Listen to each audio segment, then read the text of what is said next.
بہت سارے سوالات میں سے ایک سوال کہ ڈاکٹر صاحب گیس بہت بنتی ہے، گیسٹرائٹس کا علاج بتائیں۔ میرے بھائی اور میری بہنوں، ہمیں سب سے پہلے یہ جاننا ہے کہ گیس ہوتی کیوں ہے، اس کا سبب کیا ہے، اور اس گیس کا ہم بنا دوائی کے علاج کیسے کر سکتے ہیں۔ میرے بھائی اور میری بہنوں، گیس کی سب سے بڑی وجہ تیزابیت ہے، ایسیڈیٹی ہے۔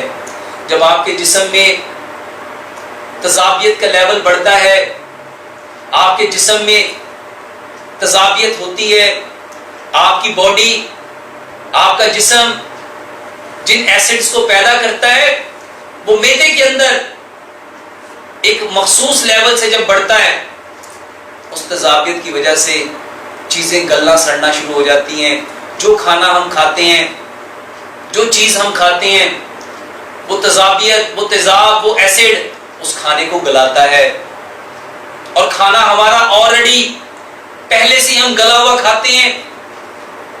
پریشر کوکر کا پکا ہوا کھانا، سلور کا پکا ہوا کھانا، سلور کے برتنوں میں، سٹیل کے برتنوں میں، ٹیفلون کے برتنوں میں، نان سٹک کے برتنوں میں پکا ہوا کھانا، یہ گلا ہوا کھانا ہے۔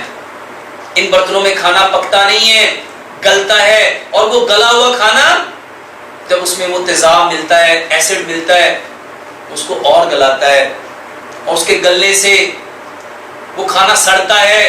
اس کے سڑان سے جو بدبو پیدا ہوتی ہے، جو تبخیر پیدا ہوتی ہے، جو گیس پیدا ہوتی ہے، میرے بھائیو، یہی گیس جب لگاتار چلتی رہتی ہے، 1 دن 2 دن 3 دن 4 دن، 1 ماہ 2 ماہ 4 ماہ 1 سال 2 سال، یہ گیسٹرائٹس بن جاتا ہے۔ میرے بھائی اور میری بہنوں، ایسڈ کی وجہ سے، تیزاب کی وجہ سے جسم میں جو چیزیں جاتی ہیں وہ گلتی سڑتی ہیں، اور اس کی وجہ سے گیس پیدا ہوتی ہے۔ اور تیزاب کا نیوٹرل کرنے کا واحد علاج میرے بھائیو الکلائن ہے۔ اگر تیزاب کو نیوٹرل کرنا چاہتے ہو تو اس کے ساتھ ہمیں الکلی کو ملانا پڑے گا۔ یہ جو کھانے ہیں، ہمیں الکلائن فوڈ لینی پڑے گی، ہمیں جاننا پڑے گا کہ کس چیز میں الکلائن پراپرٹی زیادہ ہے، کیونکہ ایسڈ کی وجہ سے میرے معدے میں جو گلنا سڑنا ہے کھانے کا، خوراک کا، غذا کا، اس کی وجہ سے گیس بن رہی ہے۔ تو میرے بھائیوں، آپ کے جسم میں سب سے بہترین الکلائن پراپرٹی آپ کا سلائیوا ہے، آپ کے منہ کا تھوک ہے۔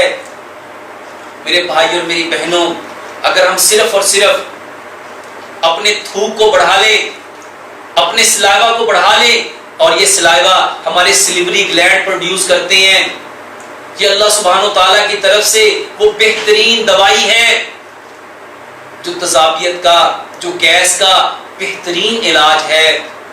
اللہ سبحانہ و تعالیٰ ہماری تیزابیت کو ختم کرنا چاہتے ہیں، ہماری گیسٹرائٹس کو ختم کرنا چاہتے ہیں، بنا دوائی کے، بنا کسی چیز کو استعمال کیے۔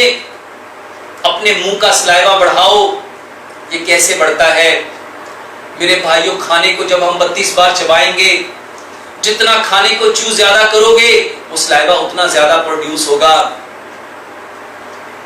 میرے بھائیوں، جب پانی گھونٹ گھونٹ کر کے پیو گے، وہ سلائیوا اتنا زیادہ پروڈیوس ہوگا۔ کھانے سے آدھا گھنٹہ پہلے پانی پینا، 1.5 سے 2 گھنٹے بعد پانی پینا۔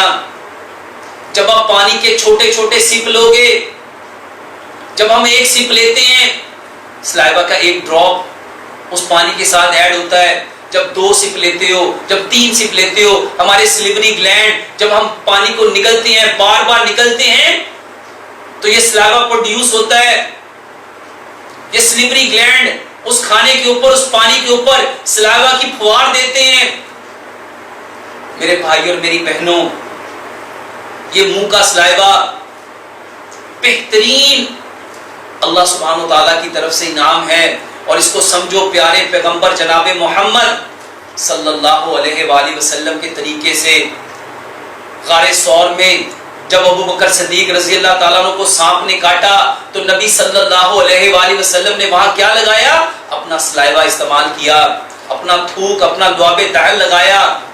جب نبی صلی اللہ علیہ وسلم کے پاس حضرت علی رضی اللہ تعالیٰ عنہ کو لایا گیا، آپ کی آنکھیں خراب تھی، آپ نے ان کی آنکھوں میں کیا لگایا؟ اپنا سلائیوا لگایا، اپنا لعاب لگایا۔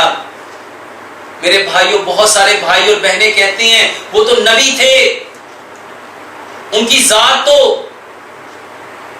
بے مثل بے مثال تھی، اب ہمارا تھوک، ہمارا سلائیوا ان کے سلائیوا کے برابر ہو سکتا ہے؟ میرے بھائی اور میری بہنوں، نبی صلی اللہ علیہ وآلہ وسلم کا عمل ہمارے لیے سنت ہے، ہمارے لیے سنت ہے۔ اب یہ کام پیارے پیغمبر جناب محمد صلی اللہ علیہ وآلہ وسلم نے اسی لیے کیے تاکہ ہم بھی اس کے اوپر عمل کریں۔ چلو یہ تو نبی صلی اللہ علیہ وسلم کی سنت تھی۔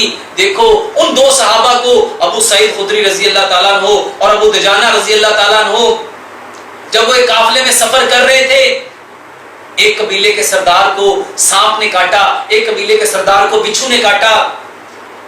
انہوں نے ان قبیلے والوں سے کھانا مانگا، ان قبیلے والوں نے کھانا دینے سے انکار کر دیا، اور جب اس قبیلے کے سردار کو سانپ نے یا بچھو نے کاٹا، انہوں نے علاج معالجہ کیا، کوئی افاقہ نہ ہوا، تو پھر ان کے پاس آئے، ان لوگوں نے کہا جاؤ ان قافلے والوں سے پوچھو، شاید اس میں سے کوئی اس کا علاج جانتا ہو۔ تو ابو سعید خدری رضی اللہ تعالیٰ عنہ اور ابو دجانہ رضی اللہ تعالیٰ عنہ نے کیا کیا؟ سورۃ فاتحہ پڑھ کے اپنا تھوک اس کے اوپر لگایا۔ اب یہ تو صحابی ہیں، میرے بھائیوں اور میری بہنوں، اس کو ایک اور مثال سے سمجھو۔ یہ جو جانور ہیں، یہ جو گائے ہے، بیل ہے، بھینس ہے، ان جانوروں کو دیکھو، جب ان کے زخم ہو جاتا ہے، یہ اپنے زخم پہ کیا کرتے ہیں؟ اپنی زبان سے لکھ کرتے ہیں، چاٹتے ہیں۔ کبھی پرندوں کو دیکھو، اگر ان کو قبض ہو جائے تو وہ کیا کرتے ہیں؟ وہ اپنی چونچ سے پہلے پانی لیتے ہیں، اس کو ہلاتے ہیں، اپنے منہ کا سلائیوا اس پانی میں ایڈ کرتے ہیں اور پھر اپنی اس کو مقد میں ڈالتے ہیں۔ ان کو کس نے بتایا؟ آج پوری دنیا میں سلائیوا تھراپی پہ ریسرچ کر کے سلائیوا تھراپی کے ذریعے علاج کیا جا رہا ہے۔ آنکھوں کا بہترین علاج، ایسیڈیٹی کا بہترین علاج، گیسٹرائٹس کا بہترین علاج۔ میرے بھائیوں، یہ گیس کا بہترین علاج ہے۔ کھانے کو 32 بار چبانا، پانی کو گھونٹ گھونٹ کر کے پینا، ایسی چیزیں استعمال کرو جو الکلائن پراپرٹی والی ہیں۔ کلونجی استعمال کرو، بہترین الکلائن پراپرٹی ہے۔ میتھی دانہ استعمال کرو، بہترین الکلائن پراپرٹی ہے۔ میرے بھائی اور میری بہنوں، ان چیزوں کا استعمال کرو۔ لیمن بہترین الکلائن پراپرٹی ہے۔ یہ وہ چیزیں ہیں جو ہماری گیس کو ختم کرتی ہیں۔ دودھ کا استعمال کرو، کیلے کا استعمال کرو۔ آج کل تربوز ہے، تربوز کا استعمال کرو، خربوزے کا استعمال کرو۔ بہترین اللہ سبحانہ وتعالیٰ کی طرف سے انعام ہے۔ ایسے پھل جس کے اندر الکلائن پراپرٹی ہے ان کا استعمال کرو، ایسے کھانے جس میں الکلائن پراپرٹی ہے ان کا استعمال کرو۔ اللہ سے دعا کرتے ہیں اللہ سبحانہ وتعالی ہمیں ہر اس بات کو سمجھنے کی توفیق عطا فرمائے